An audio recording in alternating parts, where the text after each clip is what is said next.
dulo po nito ay may bukal. Kaya yun aring kabilang aring naman ay may daloy ng tubig. Ayan, hindi na sakop yung creek na yan. Hindi naman po. Gilid na po yan. Ha? Pinakang gilid na po yan ng property. Ah, so parang paano pala to? Yung nguso niya, makitig yung nguso. Tapos pag palapad. Palapad naman po pupunta dito. Okay. Malang overlooking po dito is itong tapat na ito. At saka dun po sa may dulo. Kaya lamang po hindi kita yung paparang bundok ay di gawa pa lang po na rin mga nakakamoteng kahoy ito. Pero pagka na-harvest po yan, so ano po, Sino ba nagtatanim dyan? bali nagtatanim po dyan ni Aris. Aris ang pinsanin ko namin dito. Eh, kanino ba itong lupa? Doon po sa ang may-ari po ng lupa ito nasa ibang bansa ngayon. Kumbaga po ito pinagtiwala lamang doon sa kanyang kapatid na ipabenta. Hindi, ibig ko sabihin kamag-anak may-ari? Hindi po, hindi po. Eh, nagtatanim lamang po dito. Pinapagamit lang. Kamoting kahoy lang ang tanim. Kamoting kahoy po.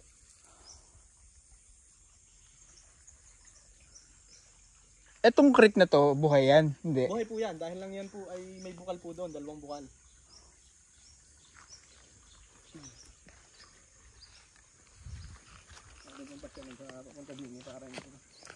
Hindi, hanggang dito ang sakop. Itong tinatapakan natin. Sakop na po ito. Itong pababa, hindi na. Ang pinakagilid po, edi yung creek. Yan na po mismo ang pinakang hangganan. Itong creek na to.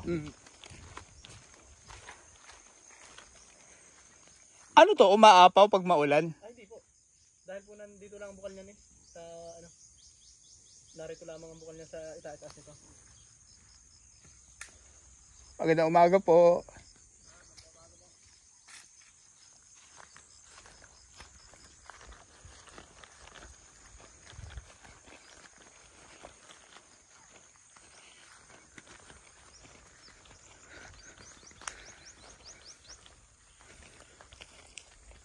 Ito, sakop to, sir. Sakop po, sakop. Ito? Pati ayan, yung taas na to. Opo, sakop yan. Mula saan yun? Mula saan ang sakop kung sa pataas? Ay di bali ho aring likod ng baling huyang ito, ng kamoting kahoyan na to. Oo nga. Ayan, yung puno na yan. Hindi. Yung akasya. Sakop. Sakop yung akasya. Bali pagka po tayo nandun ay makikita po natin lahat ng sakop nito.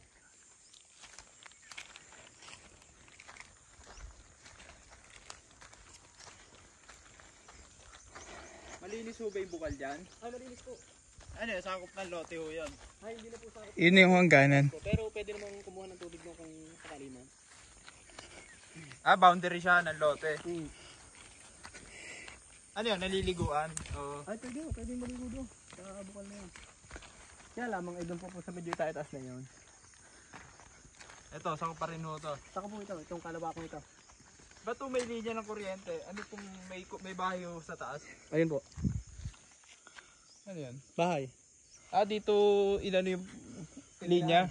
Pero kung sakali man ho ito'y mabibili o ano man, ay di yan ho mga kuryente yan, hindi gigilid yan. Para hindi kumbaga sagabal dito sa lupa. Sino naglinya yan? Meralco? Meron ko. Nandun ho mga poste niyan. Hindi sila mag-uusod niya kung sakali. Ay hindi po, mag-uusod ho niyan hindi itong ano, ito may bahay dito. Wala naman ang problema. Ano to, matagal nang may-ari itong... Ano ba? Yung may-ari ngayon. Oo. Matagal na siyang may-ari nito. Ay matagal na rin po. Matanda na ho. Maranda na rin po. Saan ho sa ibang bansa? Sa Hong Kong lamang po. Hong Kong. Hindi malapit-lapit lamang. At in case naman daw kung ito yung sadyang bibilhin, ay willing naman po kumuha. Eh, ba't to binibenta niya? Ayan ho ang hindi ko alam. Siguro ho, gusto na din mapin. Marami ba kayong nag-aalok nito? Alin po? Marami kayong ahente na nag-aalok? Basta po lahat na lumabas dito na itong property na to sa akin po galing yan. Ari po ay siguro ngayon ay ano, mga 2 linggo pa lamang na inopen na ibenta.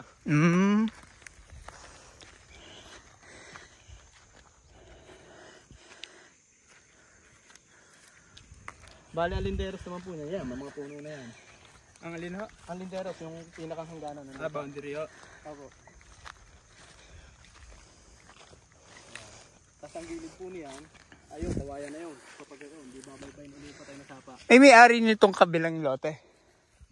May iba na pong may-ari niyan. Tapos yung po may mahogany na yun, nakabili po nun ay si Sir Arlex. Taga Quezon City, 4 hectares po yun. Ano yan? Mananabong rin. Attorney po wari ko yun. Bagong bili lang. Siguro po ay mga ang taon na hatangan o wala pa. I-develop niya. Hindi, saan ang daan nila? Ay doon po sa kabila, malayo. Malayo ang kanilang daan. May sarili silang daan. Malayo po ang ikutan nila. Hindi po gaya na rin na mangyayari. Anong bundok yan? Chaong po, chaong. Ang banaw na dito sa likod eh. Pagka naman ho nandun kayo dun sa may kaya nga lamang ay di malago pa lamang itong kamoting kahoy. Pagka nandun sa may gitna, kita naman po itong San Cristobal, itong Banahaw at ang Masalukot dito. Basta napapaligidan ho ng bundok sa